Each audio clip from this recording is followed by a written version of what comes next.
Warahmatullahi wabarakatuh. Perkenalkan, kami dari kelompok buku kelas hukum dagang R02. Di sini kami akan membahas tentang hukum perbankan.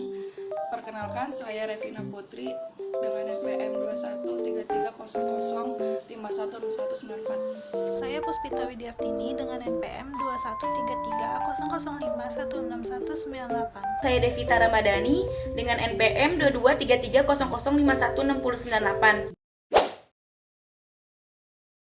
Menurut Pasal 1 Angka 1 Undang-Undang Nomor 10 Tahun 1998, perbankan adalah segala sesuatu yang menyangkut tentang bank, mencakup kelembagaan, kegiatan, usaha, serta cara dan proses dalam melaksanakan kegiatan usahanya.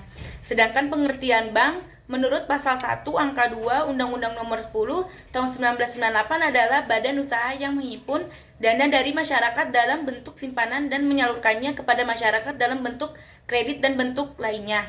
Jadi, hukum perbankan adalah seperangkat aturan dan regulasi yang mengatur kegiatan perbankan yang mencakup aspek legal yang berkaitan dengan penyimpanan dan peminjaman uang, keamanan transaksi, serta tanggung jawab perbankan terhadap nasabah. A. Undang-Undang Nomor 10 Tahun 1998 tentang Perbankan merupakan undang-undang pokok yang mengatur pendirian dan kegiatan perbankan di Indonesia. Undang-undang ini juga membahas persyaratan modal pengawasan serta tindakan hukum terkait perbankan. B. Undang-Undang Nomor 23 Tahun 1999 tentang Bank Indonesia. Bank Indonesia sebagai bank sentral mengeluarkan berbagai peraturan yang mencakup aspek-aspek tertentu dan dari kegiatan perbankan, seperti kuiditas, kewajiban penyelenggaraan dan transaksi valuta asing. C.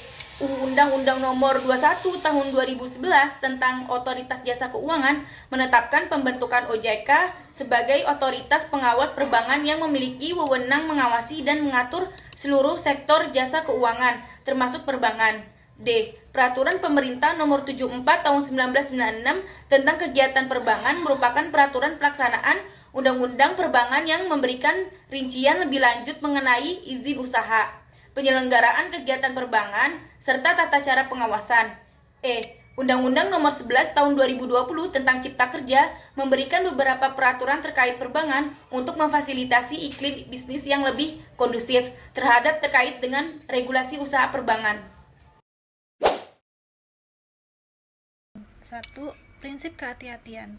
Artinya, bank harus beroperasi secara hati-hati dengan memperhatikan risiko keuangan dan juga menjaga kestabilan sistem keuangan. 2. Prinsip keterbukaan dan transparansi. Artinya, bank harus memberikan informasi secara jelas, akurat, dan mudah dipahami kepada para masyarakat dan juga para nasabahnya. 3.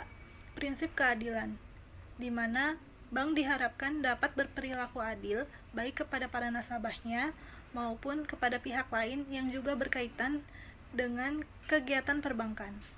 Yang keempat adalah prinsip pemberdayaan ekonomi. Artinya, bank harus ikut mendorong pertumbuhan ekonomi dengan cara memberikan pembiayaan kepada sektor-sektor yang dinilai dapat mendorong pembangunan ekonomi nasional. Yang kelima, prinsip perlindungan konsumen.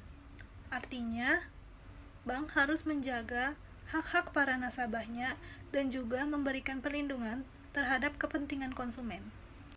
Prinsip yang keenam adalah prinsip kepatuhan hukum.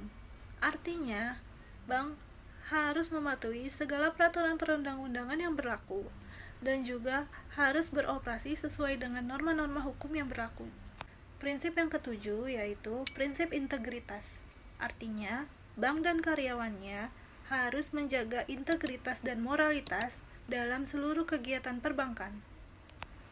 Untuk prinsip yang kedelapan yaitu prinsip keselamatan dan keamanan.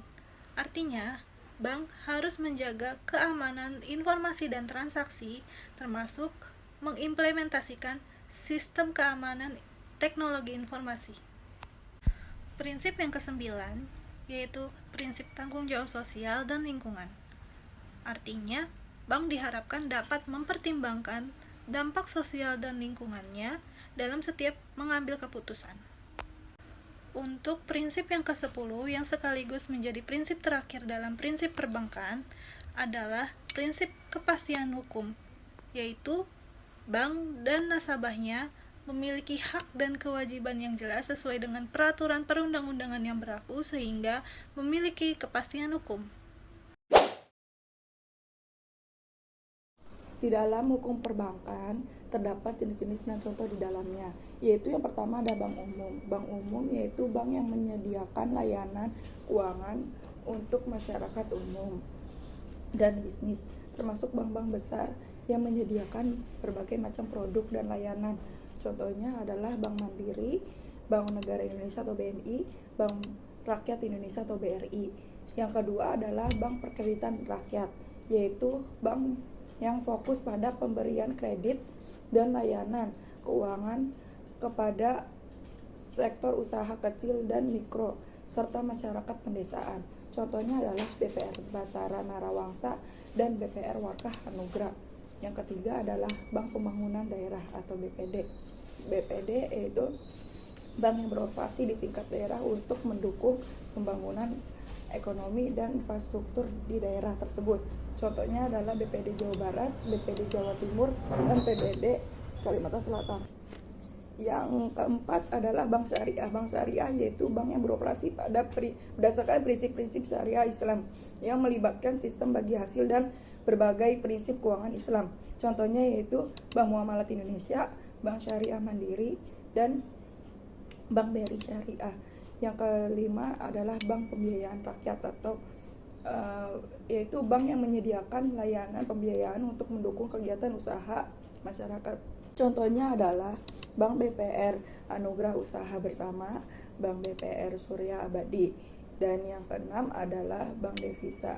Bank Devisa yaitu bank yang menangani transaksi valuta asing dan memberikan layanan internasional. Contohnya yaitu Bank Mandiri, Bank Negara Indonesia BNI, atau Bank Rakyat Indonesia atau Bank BRI. Yang ketujuh yaitu bank milik swasta nasional, yaitu bank swasta yang kepemilikannya dimiliki oleh warga negara Indonesia atau Badan Hukum Indonesia.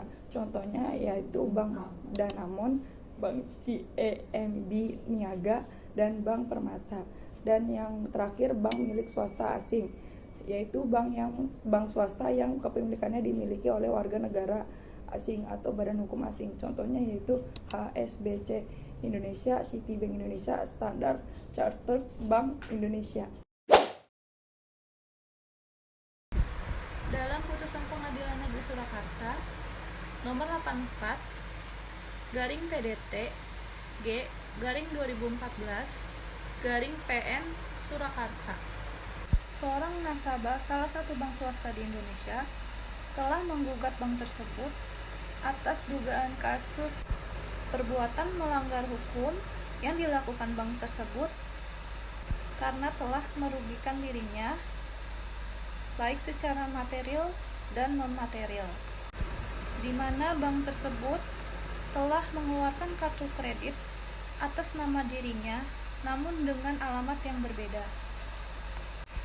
Hingga suatu hari muncul tagihan kartu kredit atas nama nasabah tersebut namun dengan alamat yang berbeda. Nasabah tersebut merasa bahwa dirinya tidak pernah mendaftar kartu kredit pada bank tersebut. Dan dia merasa heran atas munculnya tagihan kartu kredit tersebut yang jumlahnya mencapai 7 juta rupiah.